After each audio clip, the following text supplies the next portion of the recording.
Chapter number 5 financial instruments. अच्छा, financial instruments का जो टॉपिक है ये overall one of the complex topics consider किया जाता है अकाउंटिंग में। The good thing is that कि कैफ लेवल पर जो हमने फाइनेंशियल इंस्ट्रूमेंट्स को हैंडल करना है वो इसकी हायर लेवल ऑफ कॉम्प्लेक्सिटी नहीं है। रादर इसमें आई कैप का ऑब्जेक्टिव ये है कि कैफ लेवल पर हम स्टूडेंट्स को फाइनेंशियल इंस्ट्रूमेंट्स का एक बेसिक इंट्रोडक्शन और अंडरस्टैंडिंग दे दें, ताकि जब एडवांस लेवल पर स्टूडेंट्स उसको पढ़ें तो एक तो उनको भी आसानी हो उसको एब्जॉर्ब करने में, प्लस ये कि एक साथ सारी डिफिकल्टी वो फाइनल लेवल पर फेस ना कर रहे हो। तो अब अंडरस्टैंड आज के लेक्चर में हमने ये करना है कि फाइनेंशियल इंस्ट्रूमेंट्स क्या होते हैं, ठीक है, और फिर अल्टीमेटली फिर इस पे रिकग्निशन और मेजरमेंट की साइड पर भी जाएंगे। इसके जो कुछ एडवांस्ड इश्यूज हैं जैसे डी रिकग्निशन, रिक्लासिफिकेशन या इस तरह की चीजें जिसमें इवन हैजिंग वगैरह भी एडवांस लेवल पर आ जाती है, वो हमारे सिलेबस का पार्ट नहीं है। हम बेसिकली डेफिनेशन, क्लासिफिकेशन और रिकग्निशन और मेजरमेंट को फोकस कर रहे होंगे। सो इस पे जो रेलिवेंट स्टैंडर्ड्स हैं, IS 32 भी है फाइनेंशियल इंस्ट्रूमेंट प्रेजेंटेशन के नाम से। ये स्टैंडर्ड मेनली डिफाइन करता है कि what is financial liability, what is financial asset, what is equity instrument, और इक्विटी और लायबिलिटी को कैसे हम डिस्टिंग्विश करें। फिर IFRS 7 है जो कि प्योरली डिस्क्लोजर्स के ऊपर है। एज सच हमारे सिलेबस में कोई ऐसी चीज नहीं है जिसमें हम डिस्क्लोजर्स को कवर कर रहे हो, तो डिस्क्लोजर्स आप एडवांस लेवल पर ही पढ़ेंगे। फिर सबसे मेन स्टैंडर्ड इसका जो है वो IFRS 9 है फाइनेंशियल इंस्ट्रूमेंट्स के नाम से। पहले IS 39 हुआ करता था एक जमाने में, लेकिन अब IS 39 फेज वाइज जो है ना खत्म हो गया है। फेज वाइज इसलिए कि ऐसा नहीं हुआ था कि IS 39 को एकदम खत्म कर दिया था। कुछ पोर्शन IFRS 9 का बनाया गया और फिर IS 39 से वो पोर्शन खत्म किया गया, फिर IFRS 9 में मजीद चीजें ऐड हुई और वहां से IS 39 से खत्म की। इस तरह 3 फेजेस के अंदर IS 39 की जगह IFRS 9 इशू हुआ। तो इसमें क्लासिफिकेशन, मेजरमेंट, इंपेयरमेंट और हैजिंग का टॉपिक है, जिसमें से हम राइट नाउ इन लेक्चर्स में अगले 3 से 4 दिनों में क्लासिफिकेशन और मेजरमेंट को फोकस कर रहे होंगे। अच्छा, अब डेफिनेशन की बात करें तो सबसे पहले तो ये अंडरस्टैंड करना है कि फाइनेंशियल इंस्ट्रूमेंट है क्या। तो फाइनेंशियल इंस्ट्रूमेंट की डेफिनेशन है कि financial instrument is a contract. क्या कॉन्ट्रैक्ट हमारा अपने आप के साथ हो सकता है? इसका मतलब है कॉन्ट्रैक्ट में मिनिमम 2 पार्टीज चाहिए होती है। तो हमेशा ये ध्यान में रखें कि फाइनेंशियल इंस्ट्रूमेंट में अगर एक पार्टी हम होंगे तो कोई ना कोई काउंटर पार्टी भी होगी। अगर एक एंटिटी का एसेट होगा तो किसी और एंटिटी की वो लायबिलिटी भी होगी, तब वो चीज फाइनेंशियल इंस्ट्रूमेंट है। अच्छा, हर एसेट ऐसा नहीं होता। ये एयर कंडीशनर स्कैंस का एसेट है, क्या ये किसी एंटिटी की लायबिलिटी है? तो ये तो फाइनेंशियल इंस्ट्रूमेंट नहीं है ना, क्योंकि ये एसेट तो है किसी का लेकिन किसी की लायबिलिटी। लेकिन एक टिपिकल एसेट आपको पता है रिसीवेबल, हमारा जो भी ट्रेड रिसीवेबल होगा फॉर एग्जांपल या लोन रिसीवेबल होगा, वो किसी और एंटिटी का ट्रेड पेएबल या लोन पेएबल होगा। तो ऐसा एसेट क्या होगा? Financial instrument. अब इसकी जो प्रॉपर डेफिनेशन है वो ये है कि it's a contract that give rise to one entity का फाइनेंशियल एसेट। एक एंटिटी का क्या क्रिएट करेगा और दूसरी एंटिटी के लिए क्रिएट करेगा या तो फाइनेंशियल लायबिलिटी या फिर इक्विटी इंस्ट्रूमेंट। नाउ इस डेफिनेशन में सिंपल डेफिनेशन है, ये है टोटल डेफिनेशन, लेकिन इस डेफिनेशन में हमें यह समझना पड़ेगा what is financial asset. Not every asset is financial asset. Some assets are financial asset, some assets are non financial asset. तो एक ये समझना है। फिर not every liability is financial liability. Some liabilities are financial liabilities, other liabilities may not be financial liabilities. Got it? अब financial asset की definition. अच्छा, ये भी यहां पे वंस अगेन कैफ लेवल पर हमें, अगर आप ओरिजिनल स्टैंडर्ड ओपन करेंगे IS 32 जिसके अंदर फाइनेंशियल एसेट की डेफिनेशन गिवन है, तो वहां पे फाइनेंशियल एसेट की डेफिनेशन काफी लेंथी है। यहां पर लिमिटेड है, सिर्फ उतना ही आई कैप ने शामिल किया जितना इस लेवल तक समझाना था, ठीक है। तो कैश इन हैंड और कैश एट बैंक हमारा फाइनेंशियल एसेट होता है। अच्छा, ये बताएं, इसको अगर फाइनेंशियल इंस्ट्रूमेंट के पर्सपेक्टिव से देखें तो कैश एट बैंक हमारा क्या है? Financial asset. और ये किसकी फाइनेंशियल लायबिलिटी होगा? बैंक की। और हमारा जो कैश इन हैंड है वो हमारा फाइनेंशियल एसेट होगा, और वो फाइनेंशियल लायबिलिटी किसकी होगी? स्टेट बैंक ऑफ पाकिस्तान की। हामिले हाजा को मुतालबे पर अदा करेगा, लिखा हुआ है हर नोट पर। Payable to bearer on demand, उसकी जो इंग्लिश ट्रांसलेशन है वो क्या है, payable to bearer on demand. तो मतलब बाद में लॉज और रेगुलेशन के कुछ चेंजेस ऐसे हैं कि अब आप ऐसा नहीं कर सकते कि आप स्टेट बैंक जाएं और उन्हें कहें कि ये ले 5,000 रुपए का नोट और मुझे इतने का गोल्ड दे दें।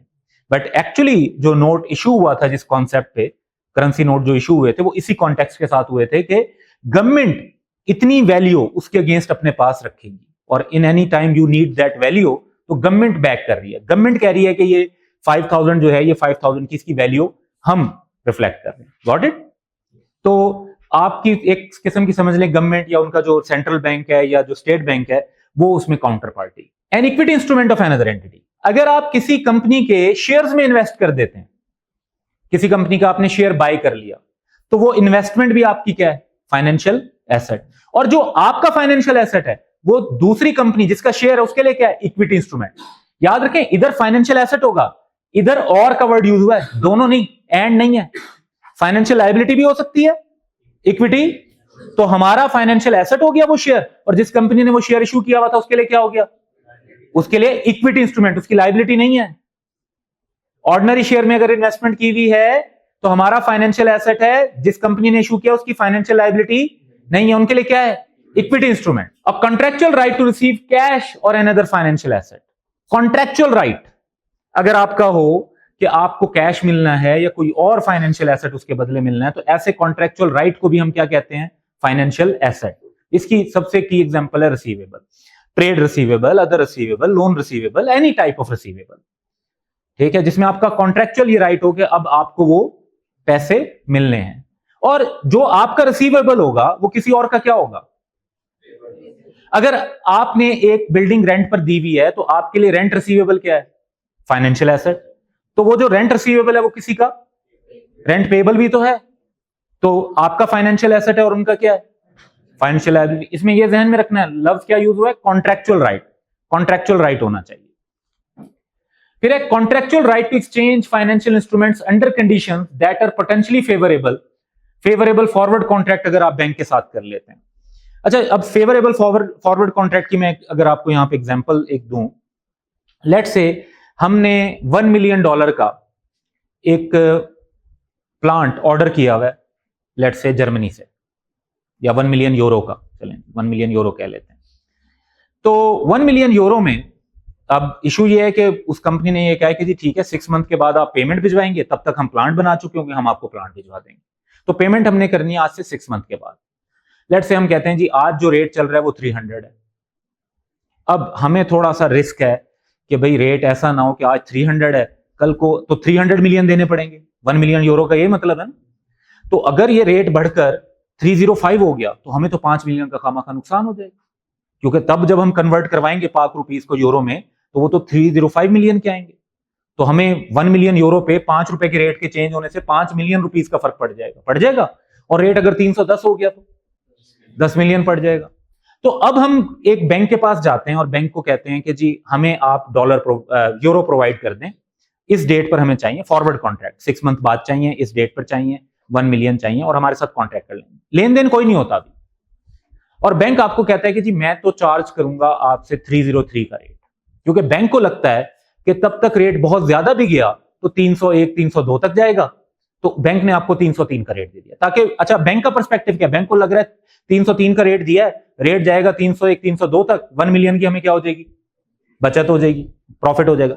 हम क्या सोच रहे हैं, हम कह रहे हैं यार 303 तो दे रहे हैं आज, लेकिन पता चल रहा है कि कितने दे रहे हैं, 300, कल रेट 310 हो गया तो हमें तो नहीं, हम तो इतना रिस्क नहीं बेयर कर सकते। 315 हो गया तो हम तो इतना रिस्क बेयर, चलो थोड़े से ज्यादा ही देने पड़ रहे हैं, लेकिन फिक्स तो हो रहा है कि इतने देने पड़ रहे हैं। अनलिमिटेड रिस्क से तो हमारी जान छूट रही है।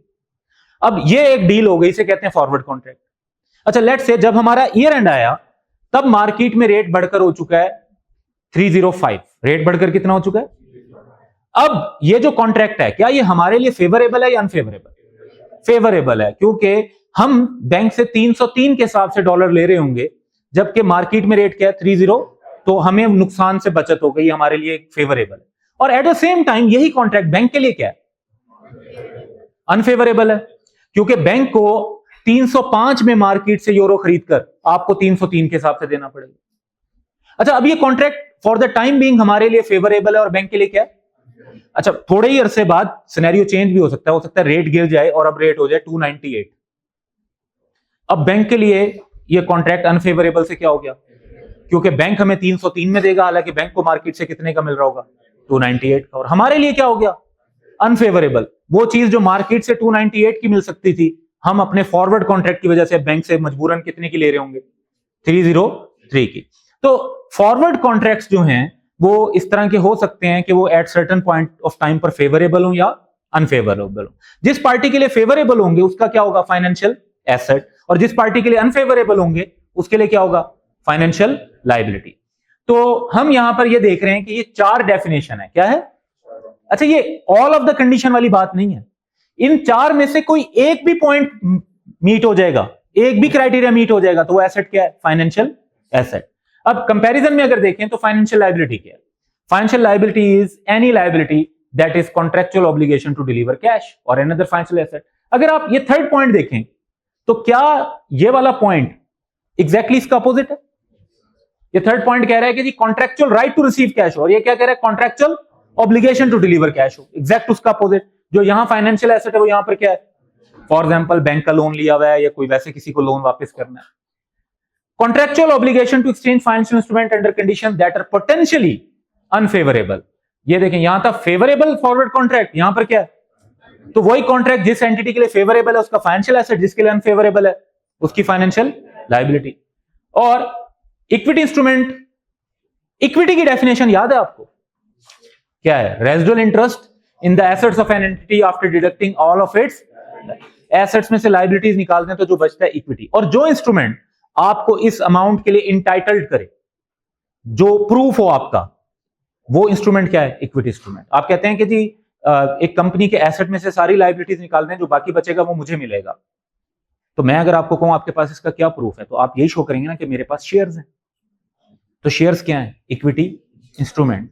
वो इंस्ट्रूमेंट जो इस बात का एविडेंस शो करे कि रेजिडुअल इंटरेस्ट जो बचेगा वो आपका है, वो क्या है? Equity instrument. Is any contract that evidences a residual interest in the assets of an entity after deducting all of its liabilities. इसमें जो एक एंटिटी ने इक्विटी के शेयर इशू किए हैं वो इक्विटी इंस्ट्रूमेंट की डेफिनेशन में आएंगे। तो अगर आप देखें तो ये पॉइंट आ गया। कैश वाला पॉइंट मैंने कैश इन हैंड और बैंक पहले अलग से एक्सप्लेन कर दिया। ये फाइनेंशियल एसेट है और दूसरी तरफ क्या है? Equity instrument. ये फाइनेंशियल एसेट है और दूसरी तरफ क्या है? Financial liability. ये इस तरफ फाइनेंशियल एसेट है और दूसरी तरफ क्या है? Financial liability. तो अब हमारी एक नहीं 4 डेफिनेशन क्लियर हो गई। हमें अब पता है कि व्हाट इज फाइनेंशियल इंस्ट्रूमेंट, हमें अब पता है व्हाट इज फाइनेंशियल एसेट, हमें पता है what is financial, and we know what is equity instrument. Now tell me के जिस तरह मैंने एग्जांपल दी, एसी इज एसेट। क्या एसी इन 4 में से किसी डेफिनेशन में फॉल कर रहा है? कैश है? नहीं। किसी और की इक्विटी इंस्ट्रूमेंट है? नहीं। Contractual right to receive cash है? नहीं। Favourable contractual right to exchange है? नहीं। इसका मतलब है जब इन चारों में फॉल नहीं कर रहा तो फाइनेंशियल एसेट नहीं है। फाइनेंशियल एसेट नहीं है तो फिर क्या है? एसेट तो है, नॉन फाइनेंशियल एसेट है। कौन सा एसेट है? अब एक अकाउंटिंग का कॉन्सेप्ट आपने सुना हुआ होगा, substance over form. Substance over form. जी जी जी हाँ, एसी फिर भी फाइनेंशियल एसेट नहीं है। अगर आप क्रेडिट पे खरीद लें तो जो आपने पैसे देने हैं वो आपकी फाइनेंशियल लायबिलिटी है, जिसने पैसे लेने हैं आपका अदर पेएबल आपकी फाइनेंशियल लायबिलिटी है, और जिसने लेने हैं अदर रिसीवेबल उसका फाइनेंशियल एसेट है। एसी अभी भी फाइनेंशियल एसेट नहीं है। क्रेडिट पे खरीदने से सिर्फ एसी थोड़ी आएगा, डेबिट होगा ना एसी, क्रेडिट क्या होगा? Other payable. लायबिलिटी तो आपकी होगी, आपका तो एसेट नहीं है। एसी आपका एसेट है लेकिन वो फाइनेंशियल एसेट नहीं है। जो पैसों का लेन देन है उसमें आपकी लायबिलिटी है, दूसरी पार्टी का एसेट है। Some financial instrument have the legal form of equity but are in substance, यानी नाम क्या होता है? इक्विटी वाला होता है, लेकिन रियलिटी में वो चीज क्या होती है? अच्छा, ये चीजें तो आपने FR1 में भी बहुत पढ़ी हुई है। For example redeemable preference shares, याद है? नाम में क्या होते हैं? शेयर्स, लेकिन इन रियलिटी वो क्या है? क्यों? क्योंकि अभी जो हमने एक डेफिनेशन पढ़ी फाइनेंशियल लायबिलिटी के, contractual obligation to deliver cash. By this definition अगर आप नोटिस करें तो redeemable preference shares are liability. क्योंकि रिडीमेबल प्रेफरेंस शेयर्स का कॉन्सेप्ट क्या है? रिडीमेबल यानी रीपे होना है। 5 साल बाद, 7 साल बाद, 10 साल बाद एक टाइम पीरियड है, उसके बाद आपने पैसा वापस करना है। तो आपने जब शेयर इशू किया, एक कॉन्ट्रैक्ट हुआ, उस कॉन्ट्रैक्ट में आपने 5 साल 7 साल 10 साल जो भी पीरियड है उसके बाद वो पैसे वापस करने हैं। You have a contractual obligation to deliver cash, not right now लेकिन आफ्टर सम टाइम। ऑब्लिगेशन अभी है आपकी, लेकिन पेमेंट कब होनी है, थोड़ा सा बाद में। तो ये बाय डेफिनेशन क्या बन गए, फाइनेंशियल। हालांकि नाम में क्या लिखा रहा है, शेयर, तो नाम इक्विटी जैसा है लेकिन सब्सटेंस कैसा है, लायबिलिटी जैसा। तो अकाउंटिंग में हमारा कॉन्सेप्ट होता है सब्सटेंस ओवर फॉर्म। तो हम इसकी अकाउंटिंग इक्विटी वाली करें या लायबिलिटी वाली, लायबिलिटी वाली, क्योंकि इसकी रियलिटी कौन सी है, लायबिलिटी की। तो इसकी अकाउंटिंग भी कैसी होगी, लायबिलिटी की। For example redeemable preference shares, even redeemable preference shares पर जो हम डिविडेंड पे करते हैं उसको statement of changes in equity में रिकॉर्ड नहीं करते, बल्कि उसे प्रॉफिट और लॉस में फाइनेंस कॉस्ट, इंटरेस्ट के तौर पर रिकॉर्ड करते हैं। क्योंकि इन सब्सटेंस वो डिविडेंड नहीं है, बल्कि इन सब्सटेंस वो क्या है, इंटरेस्ट। क्योंकि जिस इंस्ट्रूमेंट पर पे हो रहा है, जब वो लायबिलिटी है, वो डेट है, तो उस पर पे होने वाली अमाउंट भी जो है वो क्या है, interest. So dividend on ordinary shares को कहां शो करते हैं, statement of changes in equity, क्योंकि वो वाकई शेयर्स होते हैं, वो वाकई इक्विटी होते हैं। लेकिन रिडीमेबल प्रेफरेंस शेयर्स पर जो डिविडेंड होता है उसको कहां शो करते हैं, फाइनेंस कॉस्ट में। ठीक है, नाउ एक एग्जांपल करते हैं।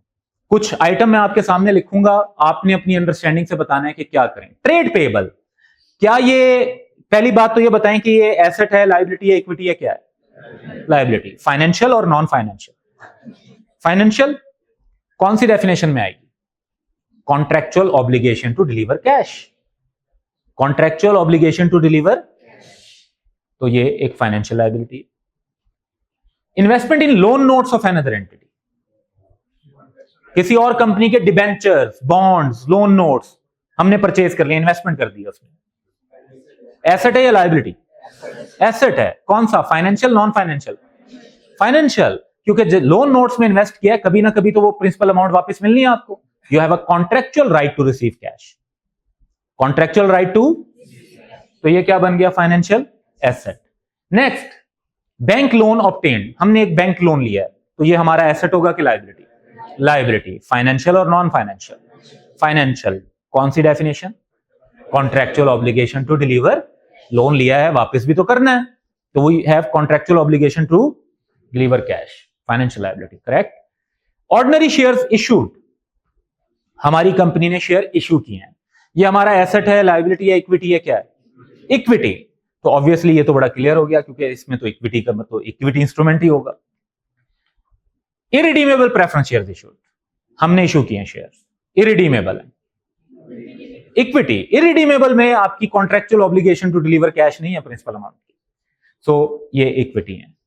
और unfavourable forward currency contract, asset है या liability, liability. Financial, non financial, financial. तो फाइनेंशियल, अगर इसमें ये पहले दो लेटर्स हटा दें तो क्या बन जाएगा, फाइनेंशियल एसेट। तो दिस इज फाइनेंशियल लायबिलिटी, लेकिन अनफेवरेबल के बजाय फेवरेबल होता तो फाइनेंशियल एसेट।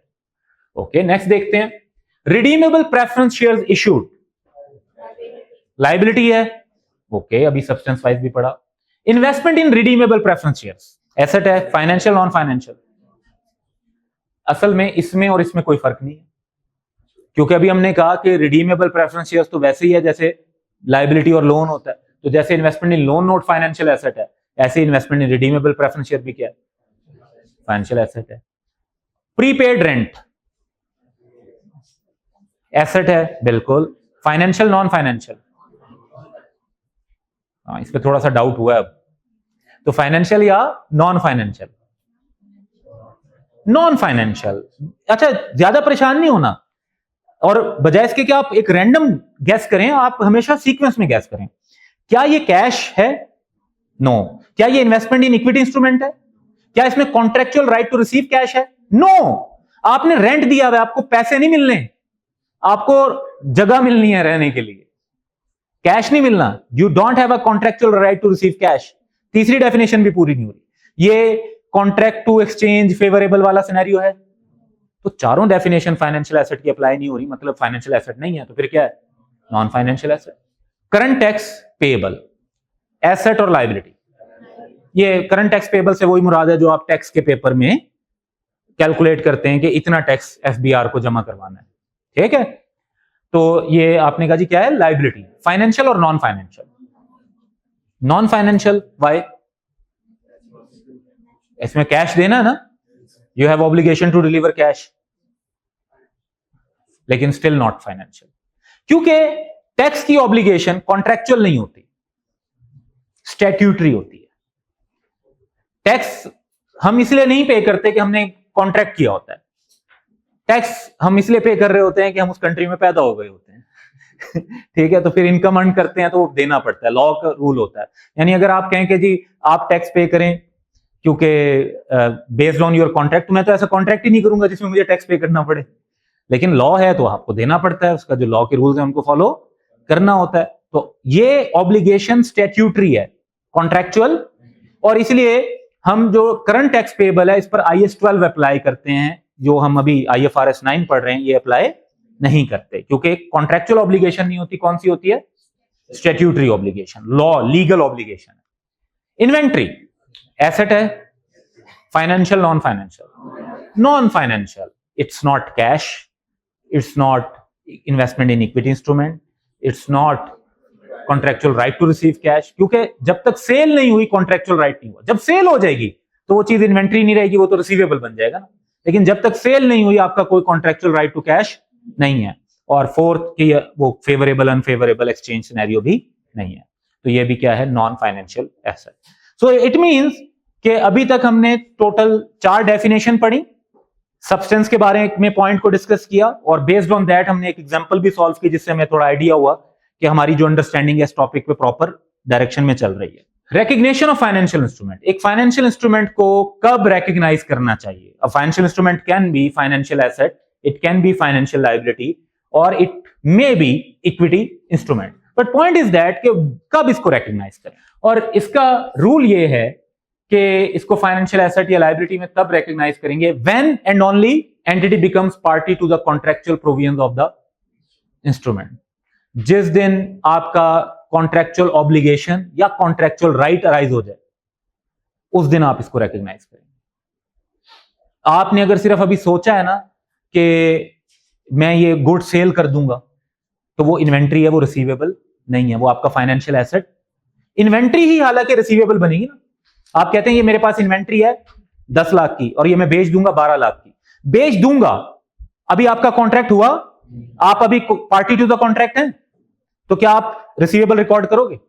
लेकिन जिस दिन आप सेल कर दो कस्टमर को, कस्टमर ने ऑर्डर आया, आपने उनको चीजें डिलीवर कर दी, अब आपका कॉन्ट्रैक्चुअल राइट बन गया पैसे लेने का, तो आप रिसीवेबल रिकॉर्ड करेंगे। अच्छा, अब इंटरेस्टिंगली जो हमने अभी एक्सचेंज का सिनेरियो डिस्कस किया था, उसमें जिस दिन आपने बैंक के साथ कॉन्ट्रैक्ट साइन किया, हालांकि अभी पैसे का लेन देन नहीं हुआ, पैसे का लेन देन तो कब होगा? 6 मंथ के बाद, फ्यूचर की एक डेट पर होगा, लेकिन जब आपने साइन कर दिया तो अब फ्यूचर में चाहे रेट ऊपर हो या नीचे हो, करना तो पड़ेगा ना, तो अब आपका वो फाइनेंशियल एसेट या फाइनेंशियल लायबिलिटी रिकॉर्ड हो जाएगी। डिपेंड अपॉन कैलकुलेशन करेंगे कितना फेवरेबल है या कितना अनफेवरेबल है, उस बेस पर आपने उसको रिकॉग्नाइज करना है।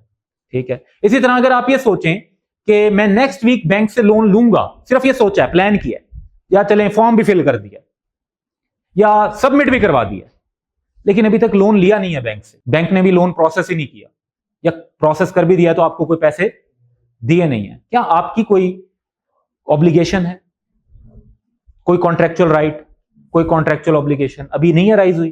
कब अराइज होगी? जब बैंक आपको लोन की डिसबर्समेंट कर दे, तो आपके कॉन्ट्रैक्चुअल ऑब्लिगेशन बन जाएगी कि अब ये पैसे इस लोन की टर्म्स एंड कंडीशन के मुताबिक वापस भी करने, तब आप उसको रिकॉग्नाइज कर रहे होंगे। किससे पहले हो सकता है? डिसबर्समेंट ऑफ लोन से पहले यस हो सकता है, साइन हो सकता है, ठीक है, लेकिन आप पार्टी तब बनते हैं, देखें कोई भी कॉन्ट्रैक्ट असल में तब कॉन्ट्रैक्ट होता है जब वो इन्फोर्सेबल हो। मैं और आप एक लोन एग्रीमेंट पर दोनों साइन कर दें और मैं आपको कोई पैसे ना दूं, क्या मैं कोर्ट में आपसे केस करके पैसे वापस मांग सकता हूं?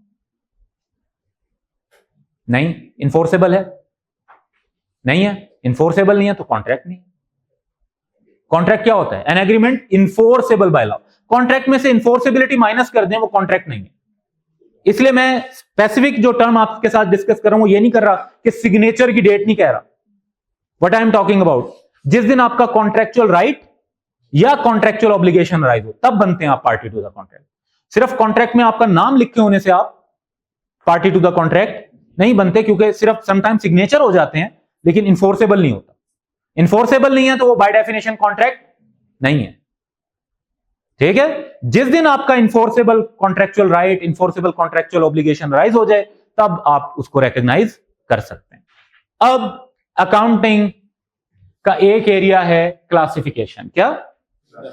डेफिनेशन और क्लासिफिकेशन। और आज हमने इन्हीं दो एरियाज पर फोकस करना है, डेफिनेशन और इंटरेस्टिंगली अगले 3 दिन फिर हम मेजरमेंट पे फोकस करेंगे। किस पर? बट क्लासिफिकेशन की इंपॉर्टेंस क्या है? क्लासिफिकेशन की इंपॉर्टेंस यह है कि आपने सही क्लासिफाई किया तो सही मेजर करेंगे, क्योंकि हर क्लासिफिकेशन की मेजरमेंट के रूल थोड़े थोड़े डिफरेंट हैं। क्लासिफिकेशन गलत हो जाएगी तो मेजरमेंट भी गलत हो जाएगी, जर्नल एंट्रीज भी गलत हो जाएंगी, फाइनेंशियल स्टेटमेंट के एक्सट्रैक्ट्स भी गलत हो जाएंगे। तो आल्दो के हमें नजर आता है कि बहुत ज्यादा पास्ट एग्जाम क्वेश्चन नहीं है क्लासिफिकेशन पे, लेकिन जब आप मेजरमेंट भी कर रहे होते हैं तो उसमें आपका पहला स्टेप एट टाइम्स क्या होता है? क्लासिफिकेशन को आइडेंटिफाई करना। तो क्लासिफिकेशन को प्रॉपर फोकस के साथ करने की जरूरत है। अब क्लासिफिकेशन अब हम पढ़ रहे हैं किसकी? फाइनेंशियल एसेट्स की। किसकी? और इन्वेस्टमेंट इन इक्विटी, मतलब सारे फाइनेंशियल एसेट्स की नहीं, बल्कि उन फाइनेंशियल एसेट्स की जो इन्वेस्टमेंट इन इक्विटी इंस्ट्रूमेंट है। इनफैक्ट हमारा जो सिलेबस और चीजें हैं, वैसे तो आप देखें हमने बात की कि इवन ट्रेड रिसीवेबल भी फाइनेंशियल एसेट है, कैश भी फाइनेंशियल एसेट है, लेकिन रिसीवेबल की अकाउंटिंग ना मेनली कवर हो जाती है IFRS 15 में। कैश की अकाउंटिंग बड़ी सिंपल है भाई, कैश रिसीव होता है तो डेबिट करते हैं, पे होता है तो क्रेडिट करते हैं, कैश बुक, और ये अकाउंटिंग बहुत स्ट्रेट फॉरवर्ड है। तो एक्चुअल फोकस जो आ जाता है ना वो इन्वेस्टमेंट्स पर आ जाता है फाइनेंशियल इंस्ट्रूमेंट का। अब इन्वेस्टमेंट दो किस्म की होती हैं, या आपने किसी कंपनी का इक्विटी इंस्ट्रूमेंट लिया होता है या आपने किसी कंपनी का डेट इंस्ट्रूमेंट लिया होता है। ठीक है, अब सवाल ये पैदा होता है कि इन इन्वेस्टमेंट को कैसे अकाउंट करें। अकाउंट करने के लिए पहले क्या आती है? क्लासिफिकेशन। अब क्लासिफिकेशन जो है, पहले हम फोकस किस पर करें? इक्विटी इंस्ट्रूमेंट, यानी हमारा एसेट है, किसी और की क्या है? इक्विटी। और एक इसमें मेथड होता है जो क्लासिफिकेशन टाइप है, वो है अमोर्टाइज्ड कॉस्ट, दूसरी है fair value through other comprehensive income, और तीसरी है फेयर वैल्यू थ्रू प्रॉफिट और लॉस। अच्छा, इक्विटी इंस्ट्रूमेंट में अमोर्टाइज्ड कॉस्ट वाली कैटेगरी अप्लाई नहीं होती। तो अगर इक्विटी इंस्ट्रूमेंट है तो एट अमोर्टाइज्ड कॉस्ट तो हो ही नहीं सकता। Equity instrument at amortised cost तो दो ही बच गई, फेयर वैल्यू थ्रू OCI और फेयर वैल्यू थ्रू प्रॉफिट और लॉस। अगर एक इंस्ट्रूमेंट हेल्ड फॉर ट्रेडिंग भी ना हो, क्या हो? हेल्ड फॉर ट्रेडिंग, और उसको इनिशियल रिकग्निशन पर एक एंटिटी च्वाइस ले, इरिवोकेबल च्वाइस। क्या? इरिवोकेबल का क्या मतलब है? जिसको आप बाद में चेंज नहीं कर सकते। नॉन कैंसिलेबल को कहते हैं ना इरिवोकेबल। रिवोक कर सकते हैं मतलब कैंसिल कर सकते हैं, इरिवोकेबल कैंसिल। यानी आपने एक शेयर्स खरीदे, ये क्लियर था कि वो ट्रेडिंग के लिए नहीं है, और एंटिटी ने क्लियर ये चॉइस सेलेक्ट की कि इनको हम थ्रू OCI अकाउंटिंग करना चाहते हैं, तो फिर वो फेयर वैल्यू थ्रू OCI पर आ जाएंगे। किस पर आ जाएंगे? फेयर वैल्यू थ्रू OCI पे। और एक्चुअली तो यहीं पे क्लासिफिकेशन खत्म हो जाती है। अमोर्टाइज्ड कॉस्ट हो नहीं सकती, ये क्राइटेरिया मीट हो तो क्या होगा? OCI, और ये मीट ना हो तो प्रॉफिट और लॉस। 3 टाइप है ना।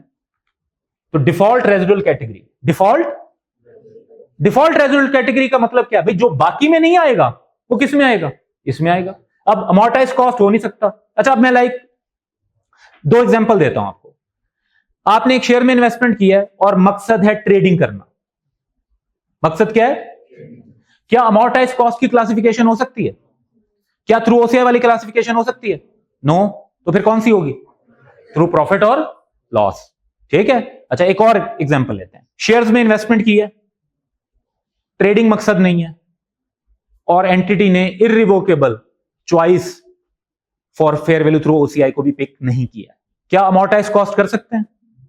क्या थ्रू OCI कर सकते हैं? नहीं, वो तो नहीं पिक किया आपने, चॉइस ही नहीं लिया आपने, तो फिर क्या करेंगे? प्रॉफिट और लॉस। तो डिफॉल्ट रेजिडुअल कैटेगरी समझ में आया? जो बाकी किसी कैटेगरी में नहीं आ रहा वो कहां आ रहा है? डिफॉल्ट रेजिडुअल कैटेगरी में। तो क्लासिफिकेशन हो जाएगी। तो करके देखते हैं। Investment in shares held for trading purposes, बताएं कौन सी क्लासिफिकेशन होगी? Fair value through profit. और investment in equity shares, entity has no intention of selling these shares in foreseeable future. ये इस बात की इंडिकेशन होती है कि एंटिटी की इंटेंशन नहीं है बेचने की, तो इसका मतलब है कि वो इसे लॉन्ग टर्म रखना चाहते हैं, which is kind of OCI election. तो अब क्या होगा? Fair value through OCI। ठीक है। हाँ, अलबत्ता यहां पर भी वो क्लियर कर देते ना कि इररिवोकेबल ऑप्शन पिक नहीं कर रहे, तो फिर इसको भी क्या कर देते, प्रॉफिट और लॉस। अगर फाइनेंशियल एसेट ऐसा हो जिसमें आपने इन्वेस्टमेंट की हुई हो डेट इंस्ट्रूमेंट में, किसमें, अच्छा कैटेगरीज तो अब भी वही है, amortise cost, fair value through OCI, fair value through profit और लॉस। अब अमोर्टाइज कॉस्ट क्लासिफाई होने के लिए, इसमें होगी अमोर्टाइज कॉस्ट की कैटेगरी, क्लासिफाई होने के लिए दो क्राइटेरिया मीट होने चाहिए। वैसे तो ये क्राइटेरिया बहुत डिटेल में और टेक्निकल वे में आईएफआरएस में लिखे हुए हैं, लेकिन आईकैप ने अपने स्टडी टेक्स्ट में जैसे इसको शामिल किया है और जिस वे में डिस्कस किया वो बहुत ही सिंपल और ब्रीफ लेवल है। और वो ये है कि आपकी दो चीजें अगर क्राइटेरिया मीट हो जाएं, एक है बिजनेस मॉडल और एक है कैश फ्लो कैरेक्टरिस्टिक्स मॉडल कहते हैं इसको, ये दो क्राइटेरिया मीट हो जाए तो फिर आप अमोर्टाइज कॉस्ट क्लासिफिकेशन करेंगे। बिजनेस मॉडल आपका ये हो कि help to collect contractual cash flows. आपका मकसद ये है कि जो आपने, अब ये डेट में इन्वेस्टमेंट है, किसमें इन्वेस्टमेंट है, यानी आपने एक कंपनी के लोन नोट्स में इन्वेस्टमेंट कर दी। अब आप कहते हैं कि जी मेरा ऑब्जेक्टिव तो ये है हर साल जो इंटरेस्ट मिलेगा वो ले लेंगे, जब मैच्योरिटी आएगी तो प्रिंसिपल अमाउंट मिलेगी वो ले लेंगे। यानी आपने ये इन्वेस्टमेंट बेचने के लिए नहीं की, आपने तो किया जो पैसे मिलने हैं कॉन्ट्रैक्ट के मुताबिक, जो पैसे मिलना है वही लेते जाएंगे, जो इंटरेस्ट मिलना है वो लेते जाएंगे, जो फिर प्रिंसिपल अमाउंट मिलनी है वो लेते जाएंगे, ठीक है। और कैश फ्लोज इसमें सिर्फ किस चीज के होने हैं, प्रिंसिपल अमाउंट के और इंटरेस्ट के, और उनकी डेट्स भी क्या है, स्पेसिफाइड। भाई इस दिन इतना इंटरेस्ट मिलना है, भाई हर ईयर एंड पर इतना इंटरेस्ट मिलेगा, फिर जब 5 साल पूरे हो जाएंगे तो इतनी प्रिंसिपल अमाउंट वापस मिल जाएगी। अगर ये आपको पता है, कैश फ्लो कैरेक्टरिस्टिक्स भी कंफर्म है, स्पेसिफिक है, आपको कॉन्ट्रेक्चुअल कैश फ्लोज कलेक्ट करने में इंटरेस्ट है, तो इसकी अकाउंटिंग क्या होगी, अमोर्टाइज। अच्छा, अब अमोर्टाइज कॉस्ट मेजरमेंट तो हमने बाद में पढ़नी है, लेकिन मैं ब्रीफ वो दे देता हूं। अमोर्टाइज कॉस्ट का कॉन्सेप्ट होता है कि आप यूज करते हैं present value of future cash flow. Amortise cost की जो प्रॉपर डेफिनेशन है वो क्या है, present value of future cash flows using effective rate of interest, using, तो फ्यूचर के कैश फ्लो की प्रेजेंट वैल्यू लेकर रिकॉर्ड कर लेंगे, इसे कहते हैं अमोर्टाइज कॉस्ट। अब ऐसा हो भी सकता है ना, क्योंकि आप कह रहे हैं कि फ्यूचर में जो जो कैश फ्लोज आने हमें पता है, हमारा मकसद भी क्या है, उन्हीं कैश फ्लोज को लेना ही हमारा पर्पस है, तो उन्हीं की प्रेजेंट वैल्यू पे रिकॉर्ड करेंगे, सबसे अच्छी अकाउंटिंग हो रही होगी। Got it. लेकिन याद रखें दोनों कंडीशंस का पूरा होना लाजमी है, दो में से एक नहीं, बिजनेस मॉडल भी मीट हो, कैश फ्लो मॉडल भी मीट हो। थ्रू ओसीआई में बिजनेस मॉडल थोड़ा सा चेंज हो जाता है, बिजनेस मॉडल थोड़ा सा, which is hold to collect contractual cash flows and और सेल। भाई आप कहते हैं वैसे तो इरादा यह है मैच्योरिटी तक होल्ड करेंगे, लेकिन बीच में अगर कोई और अच्छी अपॉर्चुनिटी आ गई इन्वेस्टमेंट की तो सेल भी कर सकते हैं। आप कहते हैं ये जो मैंने अभी डिबेंचर में इन्वेस्ट किया इस पर मुझे 12% इंटरेस्ट मिल रहा है, तो मेरा इरादा तो यही है कि मैं 5 साल तक इसमें इन्वेस्टमेंट रखूंगा, इंटरेस्ट लेता रहूंगा और प्रिंसिपल अमाउंट ले लूंगा।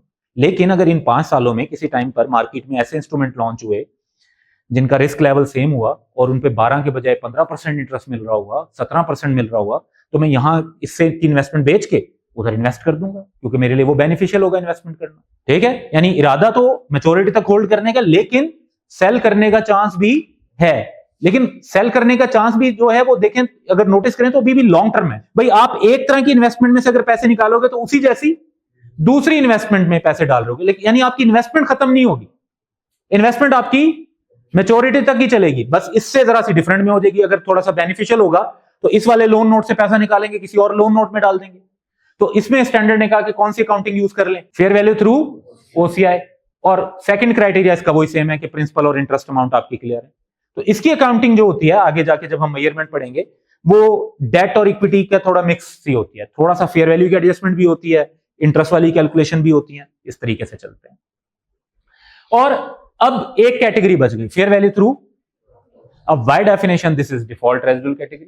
भाई जो ऊपर के दो में नहीं आएगा वो किस में आएगा? अच्छा, लाइक अगर मैं आपको कहूं कि मैंने तो लोन नोट्स में इन्वेस्टमेंट किया है जो कि मैं रूटीन में ट्रेडिंग करूंगा, भाई रेट ऊपर जाएगा तो बेच दूंगा, नीचे जाएगा तो फिर देखूंगा, सेल परचेज यही करता रहूंगा, तो ना मेरा मकसद ये वाला है ना मेरा मकसद, तो फिर क्या हो गया, फेयर वैल्यू थ्रू प्रॉफिट और लॉस।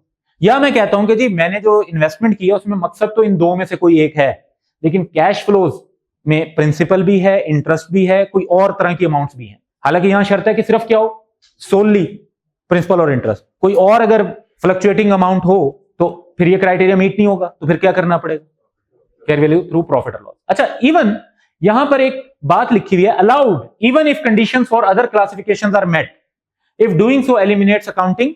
आईएफआरएस जो हैं वो अब एक बड़ी इंटरेस्टिंग सिनेरियो देते हैं। वो ये सिनेरियो देते हैं, वो कहते हैं जी लेट्स से अमोर्टाइज्ड कॉस्ट वाला क्राइटेरिया मीट हो गया या फेयर वैल्यू थ्रू ओसीआई वाला क्राइटेरिया मीट हो गया, लेकिन अगर आप समझते हैं, आपकी एंटिटी ये समझती है कि अगर हमने अकाउंटिंग अमोर्टाइज्ड कॉस्ट पर की या थ्रू ओसीआई पे की तो उससे अकाउंटिंग मिसमैच क्रिएट हो जाएगा, तो आप उन कैटेगरीज को इग्नोर करके डायरेक्ट प्रॉफिट लॉस पे भी अकाउंटिंग कर सकते हैं। अब ये अकाउंटिंग मिसमैच हो जाएगा, बात तो बड़ी सिंपल सी लगती है, और इनफैक्ट अकाउंटिंग मिसमैच आपको कैलकुलेट नहीं करना या उसको डिफाइन नहीं करना अपने सिलेबस में, लेकिन आई थिंक हमें थोड़ा सा समझना चाहिए कि व्हाट इज अकाउंटिंग मिसमैच, समझना चाहिए। So let me explain this to you. Accounting mismatch क्या है? आपने कभी म्यूचुअल फंड्स के बारे में सुना? अच्छा, कुछ जो ओपन एंड म्यूचुअल फंड्स होते हैं ना, उसमें तरीकेकार ये होता है कि जिस तरह कंपनीज में शेयर्स होते हैं, म्यूचुअल फंड्स में यूनिट्स होते हैं। क्या होते हैं? अच्छा, यूनिट की प्राइस ना डेली चेंज होती है। कैसे भाई? म्यूचुअल फंड में लोगों ने अपना पैसा जमा करवाया, इन्होंने 1 लाख रुपए इन्वेस्ट कर दिए, इन्होंने 2 लाख, इन्होंने 3 लाख, इन्होंने 4 लाख, उन्होंने आगे जाके स्टॉक मार्केट में इन्वेस्ट कर दिया। अच्छा, स्टॉक मार्केट में शेयर्स की वैल्यू बढ़ गई, उन्होंने पहले इन्हें 100 रुपए का एक यूनिट दिया था, वैल्यू बढ़ गई, तो इनके यूनिट की प्राइस, वो डेली बेसिस पर क्या करते हैं, अपने टोटल एसेट लेते हैं, उसमें से अपनी लायबिलिटीज माइनस करते हैं, जो नेट एसेट्स आते हैं उसको डिवाइड कर देते हैं टोटल नंबर ऑफ यूनिट से। क्योंकि वैल्यू बढ़ गई थी तो पहले जो यूनिट 100 रुपए का इशू किया था, अब उसकी जो प्राइस आई इस फार्मूला से वो आ गई 103 रुपए। अब अगले दिन इन्होंने इन्वेस्ट करना है, इनको अब यूनिट 100 रुपए का नहीं मिलेगा, 103 रुपए का मिलेगा। इन्होंने इन्वेस्टमेंट की, इन्होंने 103 के हिसाब से कई यूनिट खरीद ली। रेट फिर बढ़ गया, अब रेट यानी मजीद गेन हुआ, अब एवरेज जो निकली वो 105 निकली, उसे नेट एसेट वैल्यू कहते हैं, एनएवी। 105 आ गई। अब अगले दिन इन्होंने इन्वेस्ट करना था, इनको अब 100 रुपए का यूनिट नहीं मिलेगा, 103 का भी नहीं मिलेगा, कितने का मिलेगा? 105 का मिलेगा। इन्होंने 105 के यूनिट मजीद खरीद लिए, इन्होंने अपने कुछ यूनिट बेच दिए। ये जब बेचेंगे तो इन्हें पर यूनिट कितना मिलेगा? 105। थोड़ा सा उसमें फीस का बाज़ लोडिंग चार्जेस का फर्क होता है, कुछ पैसों का, 1%, 2%, 3% मैक्सिमम, लेकिन मेनली 105 पे ही समझ लें हो गया। उससे अगले दिन रेट गिर गया, 101 हो गया। तो अब अगर इन्होंने अपने इंस्ट्रूमेंट बेचे तो इन्हें 105 नहीं मिलेंगे, कितना मिलेगा? 10। तो म्यूचुअल फंड की अगर अकाउंटिंग सोचें एज एन इन्वेस्टमेंट एंटिटी, तो उनके तो सारे एसेट्स किस पर होने चाहिए? फेयर वैल्यू पे। और उनकी सारी लायबिलिटीज भी किस पर होनी चाहिए? फेयर वैल्यू पे। अगर वो कोई भी एसेट और लायबिलिटी फेयर वैल्यू से डिफरेंट वे में लिखें तो उनका तो एक अकाउंटिंग का मिसमैच क्रिएट हो जाएगा। उनका तो बिजनेस मॉडल ही ऐसा है कि हर चीज किस पर होनी चाहिए? फेयर वैल्यू पे। जो इजाफा हो रहा है वो गेन है, जो कमी हो रही है वो लॉस है, वो तो उनका तो बिजनेस ही है। तो अगर ऐसी बिजनेस एंटिटी हो तो उसके लिए अमोर्टाइज्ड कॉस्ट और फेयर वैल्यू थ्रू ओसीआई, तो अकाउंटिंग मिसमैच क्रिएट कर देंगे। तो फिर आपको उसकी अकाउंटिंग कौन सी करनी पड़ेगी? फेयर वैल्यू थ्रू प्रॉफिट और लॉस वाली। XYZ Limited makes a large bond issue to market. 3 companies, A Limited, B Limited, C Limited, तीनों ने 10 मिलियन इन्वेस्टमेंट की। तीनों ने क्या की? अब आपने बताना है कि अकाउंटिंग क्लासिफिकेशन क्या हो। A Limited hold bonds for the purpose of collecting contractual cash flows to maturity, तो कौन सी बनेगी? Amortized cost. B Limited holds bond for the purpose of collecting contractual cash flows but sells them on the market when prices are fair value OCI. C Limited buys bonds to trade in them, fair value through। तो तीनों classification की एक एक example मिल गई आपको। Investment in interest bearing debt instrument, instrument is redeemable in 5 years। Intention is to collect cash flows which are interest and principal amount only. कौन सी क्लासिफिकेशन बनेगी? बिजनेस मॉडल मैच्योरिटी तक होल्ड करने का है, कैश फ्लो मॉडल प्रिंसिपल और interest है, कौन सा? Amortised cost. सिमिलर, लेकिन however the entity may sell the loan notes earlier if any good offer is received। अब क्या होगा? fair value through investment in loan notes, objective is to collect contractual cash flows which consist of interest, changes in oil prices in next 5 years and principal amount at the end of year 5, fair value through profit or loss। चाहे आपका business model meet हो गया है, cash flow में सिर्फ principal और interest नहीं है, बल्कि अब एक चीज ऑयल प्राइस, जो कि बढ़ भी सकती है और कम भी हो सकती है, फिक्स्ड अमाउंट ही नहीं है अब, तो अब अमोर्टाइज कॉस्ट नहीं हो सकता। फिर कौन सा होगा? Fair value through investment in loan notes, objective is to collect contractual cash flows which consist of interest, changes in oil price in next 5 years and principal amount at the end of year 5। However entity may sell the loan notes earlier if any good offer is received. Through OCI वाला business model है, लेकिन change in oil price है, तो इसका मतलब है through OCI वाला cash flow model नहीं है, तो ये भी क्या होगा? थ्रू प्रॉफिट और loss. Got it? Financial liabilities 2 type की होती हैं, अमोर्टाइज्ड कॉस्ट और फेयर वैल्यू। सारी लाइबिलिटीज ही तकरीबन किस पर मैयर होती हैं? अमोर्टाइज्ड कॉस्ट पे। तो इसका तो फॉर्म बड़ा, इसका क्राइटेरिया ये है कि जो फेयर वैल्यू पे मैयर नहीं होगा वो किस पर मैयर होगा? Amortised cost per. और फेयर वैल्यू पे कौन सी मैयर होंगी? तीन किस्म की चीज, जो ट्रेडिंग के लिए हो, जो अकाउंटिंग मिसमैच को एलिमिनेट करने के लिए लाइबिलिटीज रखनी हो, और जो हेल्ड फॉर हेजिंग हो। ये तीन किस्म की लाइबिलिटीज किस पर मैयर होती हैं? Fair value. और इनके अलावा जितनी भी लाइबिलिटीज हैं वो किस पर मैयर होती हैं? Amortised cost. 12% bank loan obtained by E Limited payable in 5 years time. Amortized? Okay. 8% loan notes issued by C Limited. Short-term currency swap agreement entered into B for Bank Limited, which is currently unfavorable. These types of transactions are usual feature of B for Banks Limited business. इसका मतलब है उनका trading है ना, इसमें routine में वो करते हैं ये ट्रांजेक्शन। ट्रेडिंग हो गई तो फिर किस पर आ गई? Fair value. Trade payable, amortised cost. ठीक है, तो इनफैक्ट ट्रेड पेबल और ट्रेड रिसीवेबल में कॉन्सेप्ट तो अमोर्टाइज्ड कॉस्ट क्या है, लेकिन आप कहेंगे हमने तो जब पेबल और रिसीवेबल रिकॉर्ड किए हमने तो, क्योंकि जब कुछ ही टाइम में ट्रेड पेबल और रिसीवेबल ने सेटल हो जाना हो तो इंटरेस्ट इमटेरियल होता है, तो उसको प्रेजेंट वैल्यू को कैलकुलेट करने को क्या कर देते हैं? इग्नोर। लेकिन अगर आपको पे करना है 10 साल बाद कोई ट्रेड पेबल, तो वो उसके अंदर तो इंटरेस्ट होगा, फिर वो प्रेजेंट वैल्यू पे रिकॉर्ड होगा। सो हमने एग्जाम्पल 5 तक किया है। आपने सर्टन एमसीक्यूज हैं जो घर से कर आने हैं, बाकी कोई एज सच वर्क नहीं है। जो आपकी प्रीवियस कोई असाइनमेंट वगैरह थी वो तो पहले ही सेटल हो चुकी है, अभी तक की जो मजीद आएंगी फिर वो देखेंगे।